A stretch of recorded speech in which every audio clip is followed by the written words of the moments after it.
Welcome to This Explainer. Today we're jumping straight in to demystify one of the absolute most important engines of our entire economy, the loanable funds market.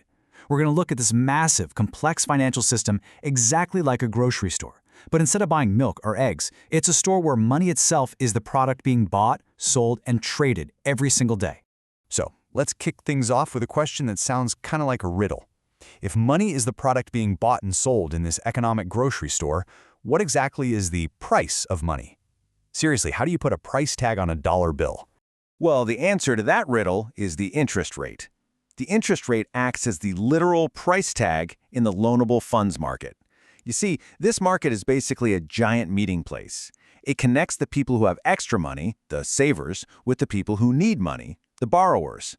In this setup, the interest rate does double duty. It's the reward, or rate of return for the savers making deposits, and at the exact same time, it's the cost for the borrowers taking out loans. Okay, let's look at the two main players doing the shopping here. Over on the supply side, we've got everyday savers. This is you, me, households, and businesses stashing away extra cash. Then, on the demand side, the market is driven entirely by businesses, individuals, and the government, all needing to take out loans. Maybe it's to buy a car, maybe it's to build a massive new factory, or maybe to pave a new highway. Now, what's really fascinating to think about is the psychology behind our choices. Like, why do we actually supply our money to this market? Why do we put our paychecks in the bank instead of just spending every last cent of it today on something fun? It all comes down to how we plan across our lifetimes, which economists call intertemporal decision-making. Basically, human beings naturally want a stable lifestyle, a concept known as consumption smoothing. Think about it. We usually borrow when we're young to pay for college or buy that first house. Then we save heavily during our peak working years, especially in our 50s, because we're finally making more than we need. And then we slow down. We spend those accumulated savings during our retirement. We supply funds today just to make sure we have a smooth, reliable standard of living tomorrow. But beyond just the interest rate, there are these massive economic forces that can cause the total supply of savings to surge, completely shifting the supply curve to the right. First off, if overall income and wealth go up, households just have more leftover money to save. Makes sense, right? It's also about our time preference. If an entire society just becomes more patient, they'll save more for tomorrow rather than spending today. And finally, demographic shifts are huge. For example, if a massive chunk of a country's population hits their 50s all at the same time, total savings will absolutely skyrocket as they gear up for retirement. Right, so here's the crucial point. All that saved cash doesn't just sit in a bank vault gathering dust. It creates this massive pool of funds for the other side of the equation, the borrowers. And just as savers have their reasons for supplying money, borrowers have a very strict logic for demanding it. Businesses use a super simple logic called the investment decision rule. They will only borrow and invest if their expected rate of return is greater than the interest rate. So imagine a pharmacist who wants to borrow $3,000 for a new state-of-the-art computer. She crunches the numbers and realizes this tech will increase her profits by exactly 10%. If the bank's interest rate is less than 10%, she is absolutely borrowing that money, because she walks away with a net profit. But if the interest rate is higher than 10%, no way. The investment becomes a loss, so she skips it. And just like supply, the total demand for these loans can surge outward too. Why does this happen? Well, usually it kicks off when the productivity of capital jumps, like when incredible new technology hits the market and businesses are just desperate to buy the new equipment. It also happens when investor confidence is sky high and business owners are feeling incredibly optimistic about the future. Oh, and government borrowing is a massive factor too.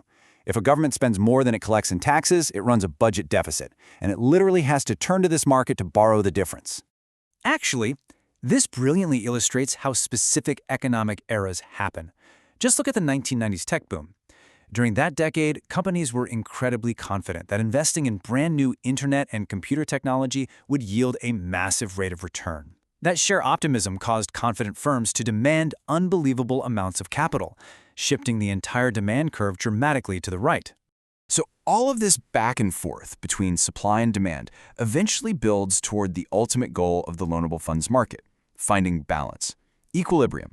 It's this magical point where the quantity of funds demanded exactly equals the quantity of funds supplied.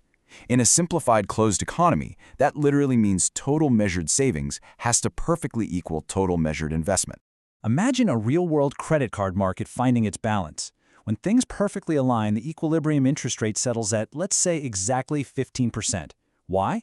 Because at that specific rate, banks are willing to supply $600 billion, and consumers demand exactly $600 billion. The market clears flawlessly, and there's no pressure pushing the interest rate up or down. But we know markets aren't always perfect right away, right? If the interest rate is artificially high, say 21%, there's going to be a surplus of funds. Banks have way too much unloaned cash sitting around because borrowing is just too expensive.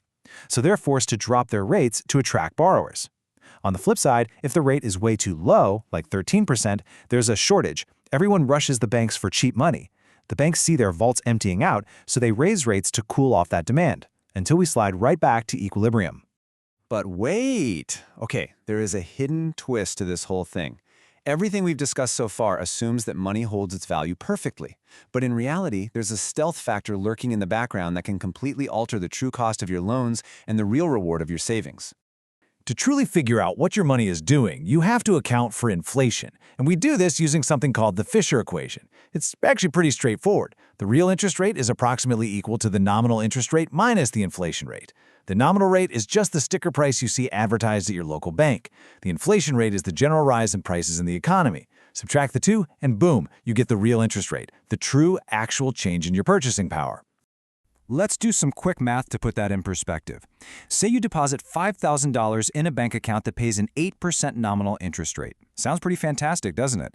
But if the general rise in prices, inflation, is 3% that year, your money is silently losing value while it just sits there. Using the Fisher equation, 8% minus 3% means your real interest rate is only 5%. What this all means is that if inflation spikes unexpectedly, it acts like a stealth wealth transfer. It absolutely crushes the saver because the purchasing power of the money they eventually get back has silently dropped. But, crazy enough, it's a massive win for the borrower. If you took out a loan at a fixed rate and inflation suddenly skyrockets, the real value of the money you have to pay back is way lower. Your loan literally just became incredibly cheap to repay. So, as we wrap up this explainer, I want you to think about your own wallet. Look at your bank accounts, your mortgages, your student loans. Given today's inflation rates and the nominal interest rates you're dealing with, does the Fisher equation make you a winner or a loser in today's loanable funds market? Think about it, and we'll catch you next time.